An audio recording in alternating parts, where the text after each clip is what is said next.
आज हमारे उत्तर प्रदेश कांग्रेस पार्टी के शीर्ष नेतृत्व के निर्देश पर उत्तर प्रदेश के हर मंडल में प्रेस वार्ता आयोजित की जा रही है। अभी आपने देखा कि पहले हमारे देश में नीट का पेपर लीक हुआ।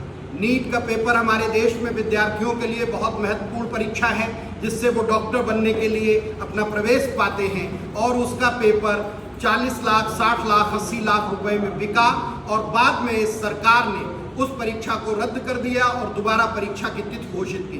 कल जो परसों 21 जून को परीक्षा हुई, उसमें प्रश्न पत्र को इतना कठिन बनाया गया है कि जो बच्चे नीट दे रहे थे वो आज पैनिक में हैं, उनके परिवार वाले परेशान हैं, कई बच्चों को एडमिट होना पड़ा है। परीक्षा से पहले 3 बच्चों ने आत्महत्या कर ली। ये सरकार लगातार बच्चों की हत्या कराने पर तुली हुई है, और उसके बाद भी केंद्र सरकार का निर्लज्ज शिक्षा मंत्री अभी तक इस्तीफा नहीं दे रहा है। लगातार बच्चे आत्महत्या कर रहे हैं, बीमार पड़ रहे हैं। आखिर ऐसी नरेंद्र मोदी जी की क्या मजबूरी है कि अभी तक धर्मेंद्र प्रधान इस्तीफा नहीं दे रहे? एजेंसियों की कोई जिम्मेदारी तय नहीं हो रही है।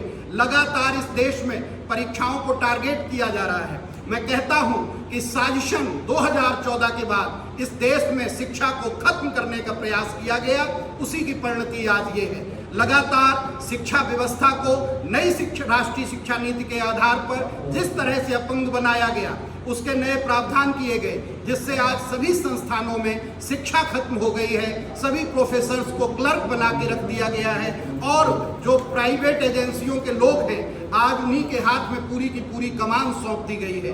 लगातार वो लोग शिक्षा को व्यवसाय बनाकर पैसा कमा रहे हैं, और पेपर लीक से पैसा इकट्ठा किया जा रहा है। मैं पूछता हूं कि जो प्रधानमंत्री कहते थे कि न मैं खाऊंगा न खाने दूंगा, ये जो पेपर लाखों की संख्या में कई लाख में बिक रहा है, कई लाख करोड़ पैसा जो इकट्ठा हो रहा है, वो आखिर जा कहाँ रहा है? क्या बिना सरकार की जानकारी कितना बड़ा पैसा इकट्ठा हो सकता है? मैं कहता हूं कि इसमें सरकार लिप्त है। सरकार में जो लोग हैं उनके लोग लिप्त हैं। प्रधानमंत्री की भूमिका भी आज संदेह से परे नहीं है। प्रधानमंत्री को भी नैतिकता के आधार पर इस्तीफा देना चाहिए था, नहीं तो कम से कम शिक्षा मंत्री को बर्खास्त करना चाहिए था। सिर्फ लीपापोती हो रही है, खाना पूरी हो रही है, आज तक किसी पे कोई कार्रवाई नहीं हुई। कल लखनऊ में एक आग लगी, 15 परिवारों ने अपने चिराग खो दिए। सिर्फ आके उप मुख्यमंत्री रोते हैं, मुख्यमंत्री दौरा कर लेंगे, क्या इससे जो उन 15 परिवारों में रिक्ति हुई है वो पूर्ति हो जाएगी? मैं इस निर्लज्ज सरकार से पूछता हूं, मैं योगी आदित्यनाथ से कहता हूं कि तुम्हें इस्तीफा देना चाहिए। आज तुम्हें गद्दी छोड़ देनी चाहिए कि लखनऊ में तुम्हारी नाक के नीचे 15 बच्चे जल के मर गए, चीखते रहे, चिल्लाते रहे, कूद कूद के भागते रहे। क्या तुम्हारी सारी एजेंसियां विपक्षी नेताओं को घेरने में ही टाइम खर्च कर देंगी? जो व्यवस्था है उसे आप छोड़ देंगे, सारी व्यवस्था नकार देंगे। ये सरकार पूरी तरह से चोर है, चोरों से मिली हुई है, हर काम में चोरी करने वाली सरकार है। भगवान राम के मंदिर के चढ़ावे में चोरी कर रही है ये सरकार, चोरी में लिप्त है, साक्ष्य है। एसआईटी गठित कर दी। एसआईटी का क्या करेगी एसआईटी? चोर के लिए क्या चोर को थाने पुलिस पकड़ के नहीं लाती है? क्या चोरी की घटना पे एफआईआर नहीं लिखी जाती है?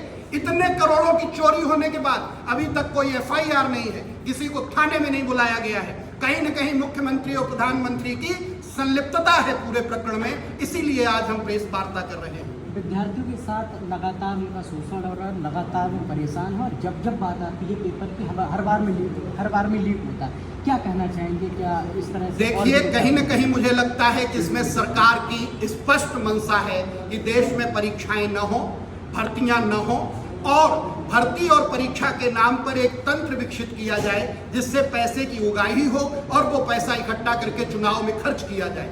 आज जो देश में हालात दिख रहे कि कहीं भी चुनाव होता है, जीतेगी तो भाजपा। कैसे जीत रही है भाजपा? ऐसे ही जीत रही है भाजपा। ये पेपर लीक कराना, पेपरों को लीक करा के पैसा इकट्ठा करना, इस पैसे को अपनी एजेंसियों के माध्यम से यूज करना और उसके बाद चुनाव जीत लेना। इस देश को आखिर कहां ले जाएंगे? जब युवा नहीं होंगे, उनके सपने नहीं होंगे। आपने सही प्रश्न उठाया कि आज सेना खत्म कर दी गई इस देश से। अग्निवीर के नाम पर वायुसेना, जल सेना, थल सेना खत्म हो गई है, कोई भर्ती नहीं हो रही है। पहले बच्चे दौड़ते हुए, सुबह कसरत करते हुए रोडों पे दिखाई देते थे, आज कहीं दिखते हो तो आप बताइए। कोई जो क्लरिकल भर्तियां होती थी वो आपने आउटसोर्सिंग से भर्ती के नाम पर खत्म कर दी। तो साजिशन इस देश से चाहे वो प्रदेश की सरकार हो, चाहे वो देश की सरकार हो, शिक्षा को खत्म कर रही है, भर्तियों को खत्म कर रही है, युवाओं के सपनों को ये डबल इंजन की सरकार रौंद रही है। आज हर समाज का वर्ग त्राहि त्राहि कर रहा है, लेकिन आश्चर्य ये होता है कि ज्ञानेश कुमार के रहते हुए चुनाव यही जीत जाएंगे। शिक्षा मंत्री के लिए क्या कहना चाहिए? शिक्षा मंत्री इस देश का सबसे निर्लज्ज व्यक्ति है।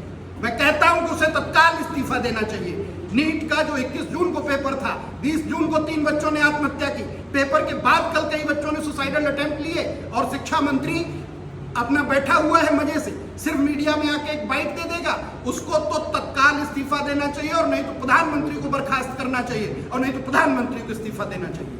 राम मंदिर चंदा चोरी के मामले में आपने मुखर होकर अपनी बात कही, लेकिन कांग्रेस के जो नेता हैं राहुल गांधी, अभी तक उनका कोई बयान नहीं आया है। वरना मैं राहुल गांधी का सिपाही हूं, राहुल गांधी की पार्टी का प्रवक्ता हूं, और मैं जिम्मेदारी से कह रहा हूं कि जो चंदा चोरी हुई है उसमें भाजपा के लोग लिप्त हैं। इसकी बहुत सख्त जांच होनी चाहिए, और इनको चौराहे पे लटकाया जाना चाहिए कि जो भगवान को भी नहीं छोड़ रहे हैं। लखनऊ अग्निकांड पर उसके लिए जो परिवार जिन्होंने खोया है बच्चों को, जिनके बच्चे घायल हैं, उनके प्रति पूरी संवेदना है। और उत्तर प्रदेश की सरकार से मैं कहता हूं कि योगी आदित्यनाथ को, चूंकि उनके नाक के नीचे दुर्घटना हुई है, नैतिकता के आधार पर इस्तीफा देना चाहिए।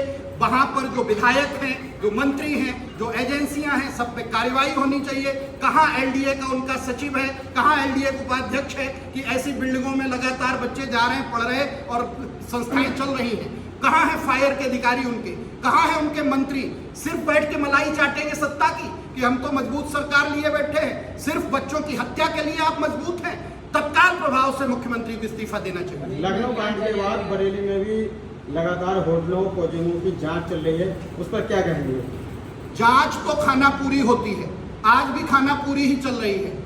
विपक्षी नेता की या विपक्षी पार्टी के कार्यकर्ता कोई संस्था होगी तो उस पर सब नियम थोप दिए जाएंगे। हमारे यहाँ कल भी नगर निगम की टीम सर्वे करके गई, आज भी बीडीए, नगर निगम, फायर सब आए, लेकिन बाकी जो भाजपा से मिले हुए लोग हैं, जो भाजपा के कार्यकर्ता हैं, उनके यहाँ कोई नहीं जाएगा, उनके ऊपर कोई कार्रवाई नहीं होगी। जब तक ये सिलेक्टिव पॉलिटिक्स चलेगी तब तक लगातार ऐसे कांड होते रहेंगे, ऐसी दुर्घटनाएं होती रहेंगी, और जिम्मेदार आंख बंद किए, कान बंद किए बैठे रहेंगे। दिल्ली में भी देखा गया कि, और जगह भी देखा गया कि जितने विद्यार्थी थे उन्होंने विरोध प्रदर्शन किया, उन पर लाठियां बरसाई जाती हैं, जिस तरह से देखा जा रहा है उनको भगाया जाता है। क्या कहेंगे इसमें?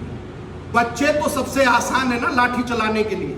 अरे लाठी तुम जिम्मेदारों पे चलाओ जो तुम्हारे मंत्री बने बैठे हैं, सत्ता की मलाई चाट रहे हैं, तुम्हारे कार्यकर्ता हैं, तुम्हारे कार्यालय पूरे देश में बनके खड़े हो गए। मैं तो पूछता हूं ये भारतीय जनता पार्टी के और आरएसएस के जो 5 सितारा कार्यालय बन के खड़े हो रहे, इनमें पेपर लीक से होने वाला पैसा लगा हुआ है, वो आम आदमी के आंसुओं का पैसा लगा हुआ है, और उससे ये बड़े मजबूत बन रहे हैं, अपने आप को बना रहे हैं। बच्चे तो निरीह हैं, बच्चे तो नौकरी मांगेंगे, शिक्षा मांगेंगे, आप चलाते रहिए लाठी, लेकिन एक चीज याद रखिए, वो भी डरते हैं, वे डरते हैं तमाम धन दौलत गोला बारूद होने के बावजूद, वे डरते हैं कि एक दिन निहत्थे और कमजोर लोग उनसे डरना बंद कर देंगे। जिस दिन इस देश के युवा और बच्चे उनसे डरना बंद कर देंगे, उसी दिन इनको सबक याद आ जाएगा।